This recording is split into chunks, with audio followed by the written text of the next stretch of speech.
As I get older and find myself getting more engrossed into the video game scene, it feels like I'm drifting further and further away from what fostered my love for the art of video games as a whole. Huge games with a heavy emphasis on realistic, lifelike graphics, looming price hikes for upcoming big AAA games, and companies having a slew of popular IPs but no real direction for any of their properties outside of live service games. There's so much negativity and pessimism in the world as is, and to see it begin to bleed into a form of media that's almost exclusively been so pure makes it so myself and many others begin to lose sight of why we fell in love with video games in the first place. Having turned 21 recently, I wanted to look back at a lot of the things that made me the way I am today.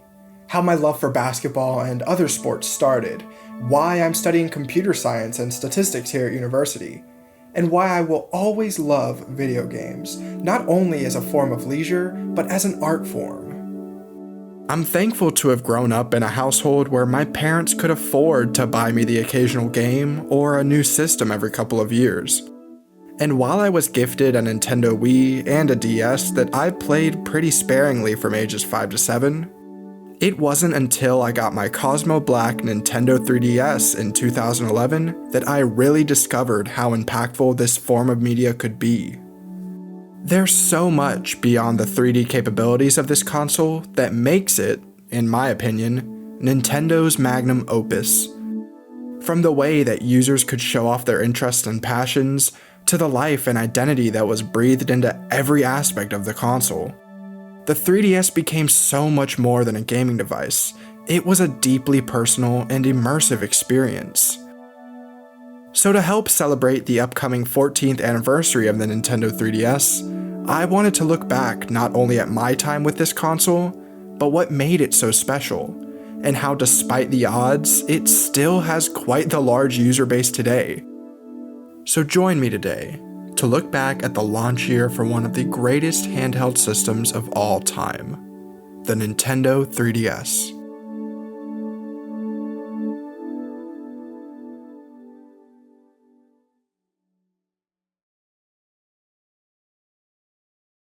In 2010, Nintendo was in a bit of a hard spot. While the DS had been a massive success, eventually they would have to follow up on it, and that was quite the monumental task.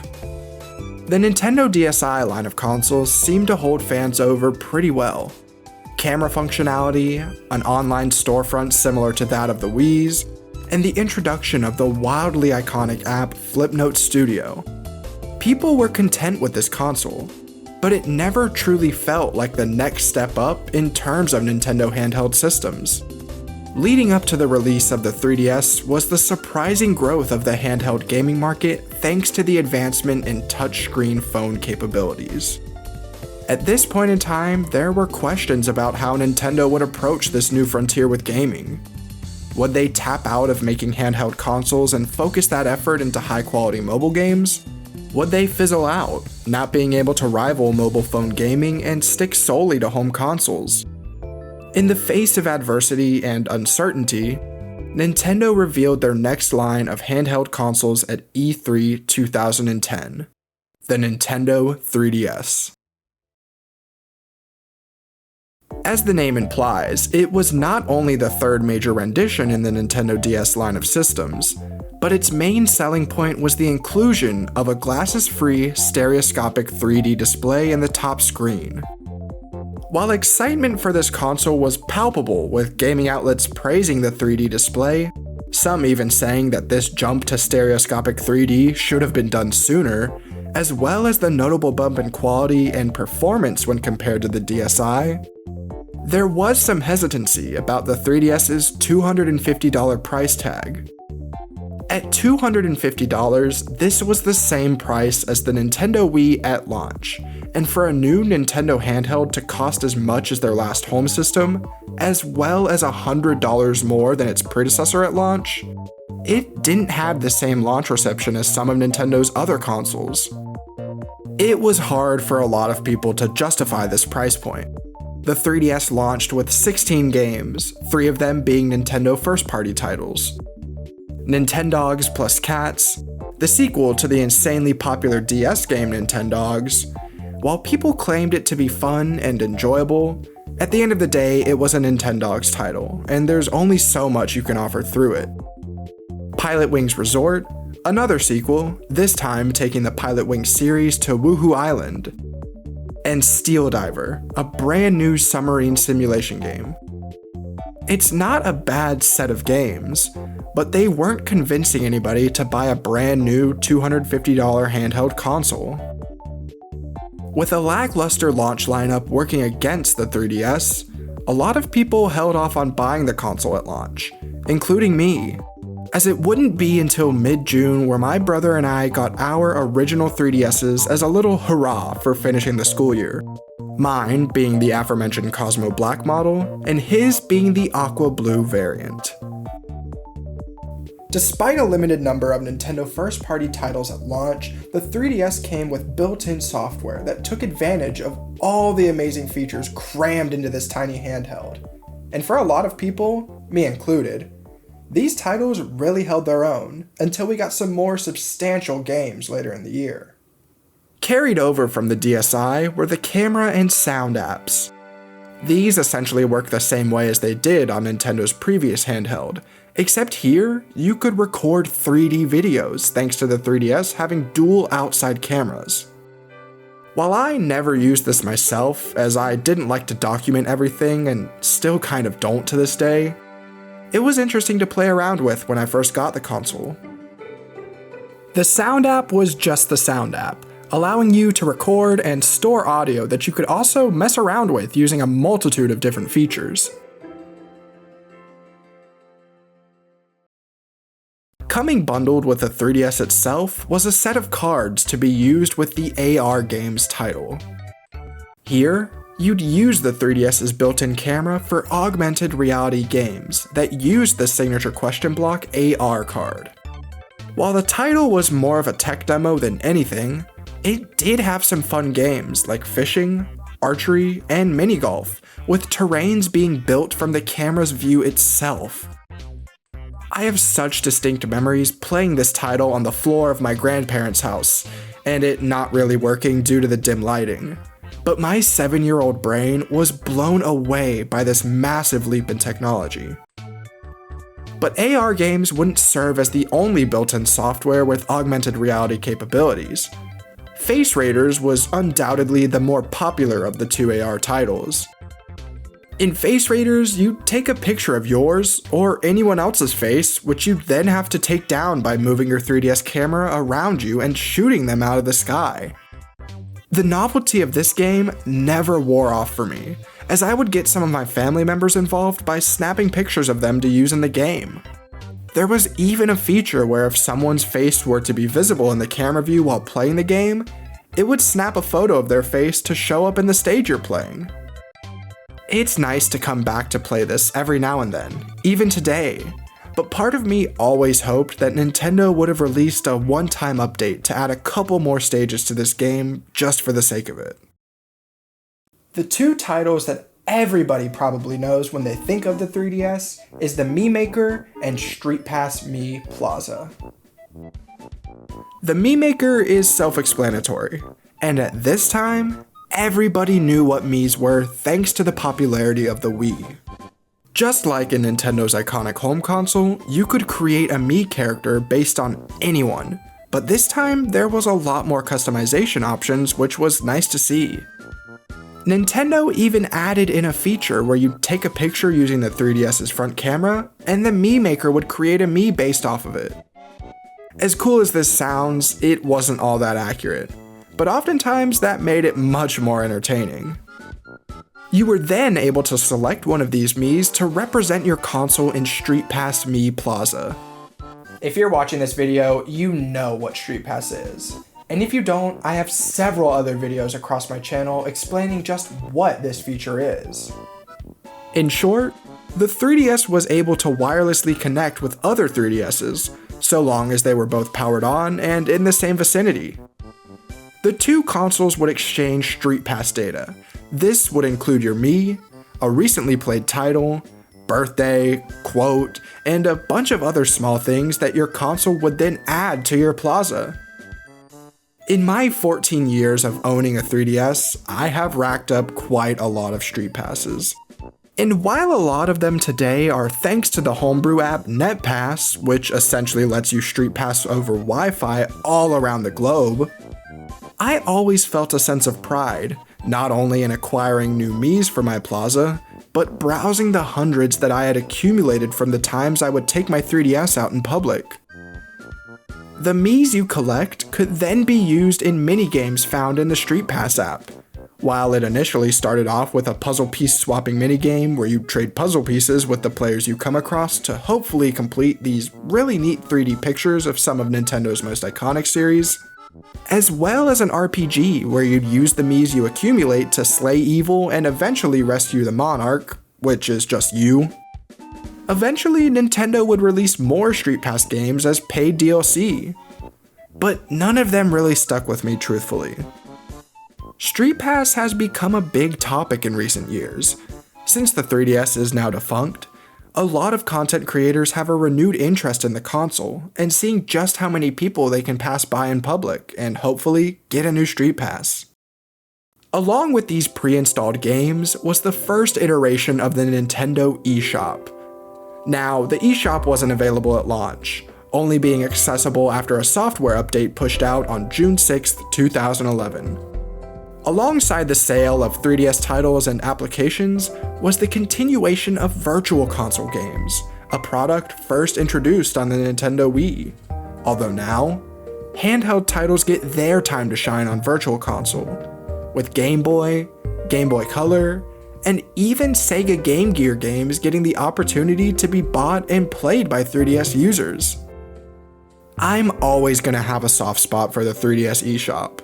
I spent an unhealthy amount of time browsing through games I wanted, downloading demos that I would never play, adding stuff to my wishlist, and truthfully, just sitting and listening to the many different music themes Nintendo rolled out throughout the lifespan of the 3DS. The 3DS eShop had so much identity and care put into it, with unique sounds for whenever you clicked on an item, different music themes for different pages of the store, the bag mascot who will poke around every now and then to check on you and just be a nice mascot to see while you're shopping, and even a unique download screen to follow Nintendo's trend of fun, creative download screens that makes the process of wading through a grueling download a little more tolerable. Like I mentioned in my Nintendo eShop video, sometimes I would uninstall a free demo, only to go back into the eShop and reinstall it, just so I could watch the little blobs fall into the title on the download screen. One of the only good things to come from the 3DS eShop services getting discontinued in 2023 was hearing all the stories of people's experiences browsing the digital storefront, and seeing just how much it meant to them as it felt like more than your standard online shopping portal. The eShop always evokes a visceral reaction from me, and I'm always going to associate it with some of the best times of my childhood. In the first 6 months of owning a 3DS, I didn't have any 3DS exclusive titles. I spent a lot of that time going through an extensive DS game catalog, going through the eShop and seeing what that had to offer, including but not limited to Nintendo Video, Pokédex 3D, and Netflix since my mom had just gotten a subscription, and not to mention Pushmo, which was an essential eShop title for anyone back in 2011. Pushmo is one of the essential 3DS eShop downloadable titles, and it really encapsulated what it meant to be one of the smaller games that could gain popularity from being published on the eShop. In Pushmo, you navigate through puzzles where you have to push and pull different blocks to serve as platforms for you to reach the top. It's an incredibly simple premise that only got better with each subsequent title in this series. Being an early adopter of the Nintendo 3DS seemed far and away like the wrong decision to make. A high price alongside a bunch of lackluster titles, the console wasn't selling too well, and Nintendo saw this. So in July of 2011, Nintendo announced that they would be slashing the price of the 3DS from $250 down to $170, only 5 months after the console's release. This had never been seen before, and to a lot of gaming outlets, it seemed like the 3DS was gonna flop before it even got a chance to take off. It's important to mention that these price cuts were only able to happen due to the late Satoru Iwata, former president of Nintendo, willingly taking a 50% pay cut in order for Nintendo's new console to have a shot on the market. This gamble paid off, with more substantial titles releasing in later 2011 and more people picking up the console, allowing Nintendo to breathe a sigh of relief. But for early adopters, this deal didn't seem fair. To smooth over any tensions, Nintendo announced that any 3DS user who had logged into the eShop before the date of the price cut would be a part of the Ambassador program. As an ambassador, you got access to 20 free Virtual Console games, 10 NES, and 10 Game Boy Advance. What's unique about these Ambassador consoles is that the Game Boy Advance games were never offered on the 3DS eShop, so if you weren't an ambassador, you didn't get the opportunity to play titles such as Wario Land 4, WarioWare, and The Legend of Zelda: The Minish Cap on your 3DS. I was more than satisfied with these free games. Looking at how much the NES titles cost on the eShop, it seemed like a fair deal. And the GBA games helped make this console feel like the ultimate handheld gaming device. WarioWare is always going to hold a special place in my heart. When I was being put under for my first of many ear surgeries, I was playing through the micro games to help calm my nerves before I eventually had to hand the console off to my parents since the anesthesia was taking effect. Good times.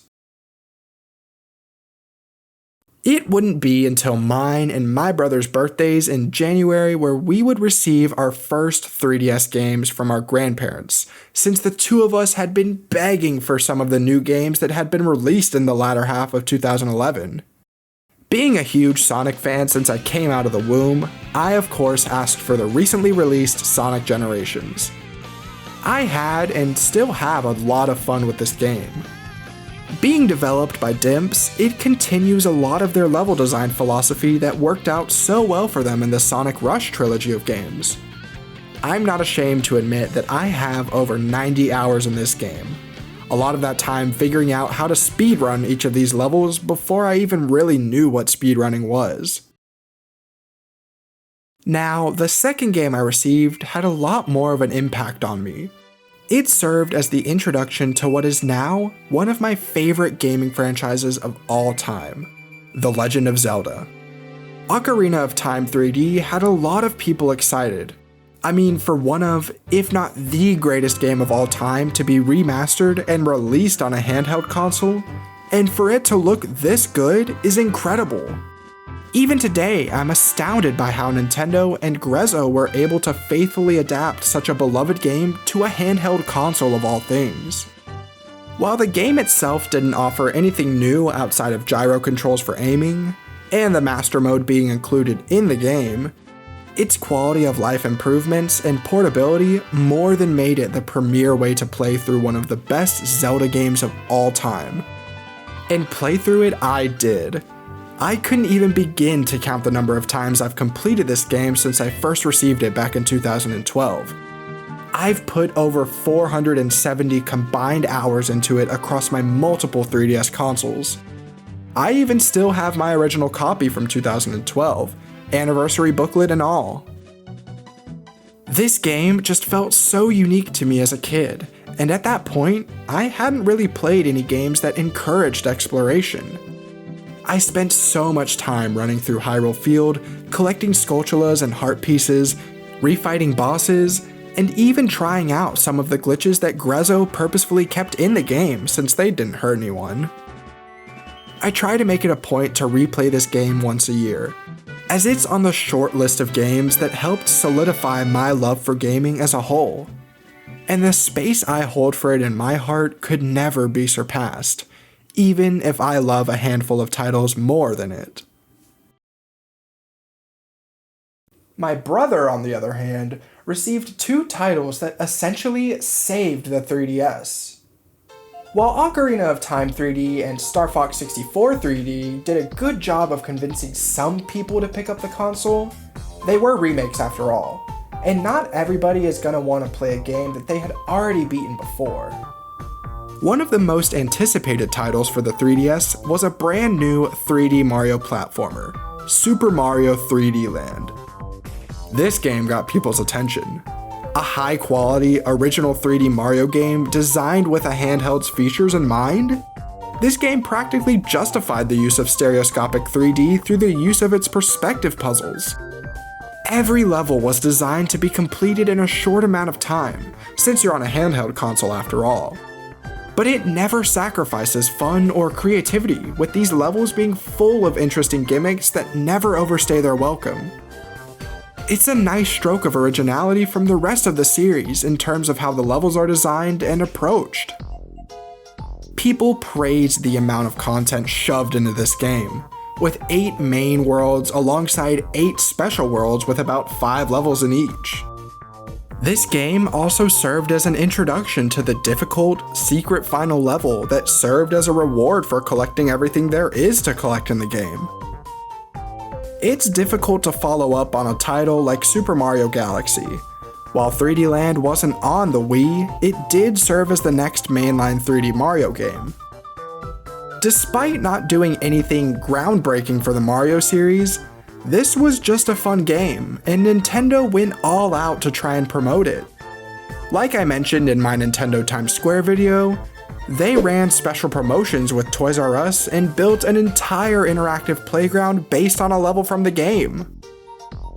Super Mario 3D Land would be bundled with several 3DS systems over the years, and would end up becoming the 7th best-selling 3DS game of all time, with nearly 13 million copies being sold.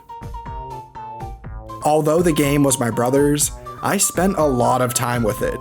Even today, I enjoy coming back to play a level or two while I'm bored at work, and all my time loving this game has led to me accumulating over 88 hours in Super Mario 3D Land.